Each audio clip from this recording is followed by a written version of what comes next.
මම මේ වෙලාවේ ඉන්නේ ඉන්දියාවේ සවුත් ගෝවාවල. ඇත්තම කියනවා නම් පරිසරේ හරියම ලස්සනයි.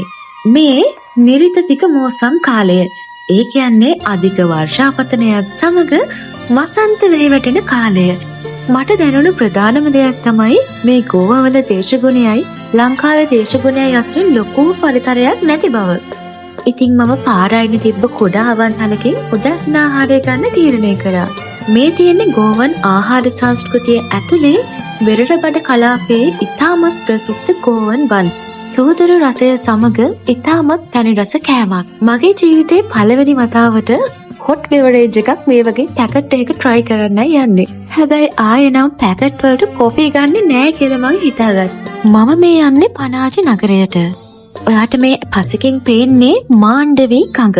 මේ ගඟ මැද නතර කරලා තියෙන්නේ කැසිනෝ නැව් සහ බෝට්ටු. ඉන්දියාවේ බොහෝ ප්‍රාන්තවල ගොඩබිම කැසිනෝ පවත්වීම සම්පූර්ණයෙන්ම තහනම්. මම අද දවසේ වෙන් කරලා තිබ්බේ මම ඉන්න මේ අලුත් රටේ නීතිය, මිනිස්සු, දේශගුණය, මිල ගණන් කොහොමද කියලා අදහසක් ගන්න කිසිම අරමුණක් නැතුව ඇවිදිනවා කියලා. ලංකාවේ shopping mall එකක් වගේම තමයි. ආහාර සහ වාණිජමය රටාව ඇවිල්ලා පෙරදිග සහ අපරදිග සංස්කෘතියන් වල මිශ්‍රණයක්. මම මේ ආහාරයට ගන්න මෝමෝ පිඟාන ලංකාවේ මුදලෙන් රුපියල් 700ක් වගේ වෙන්නේ. ඒ වගේම ජීවිතේ පළවෙනි වතාවට මම chai lassi එකක් try කරා.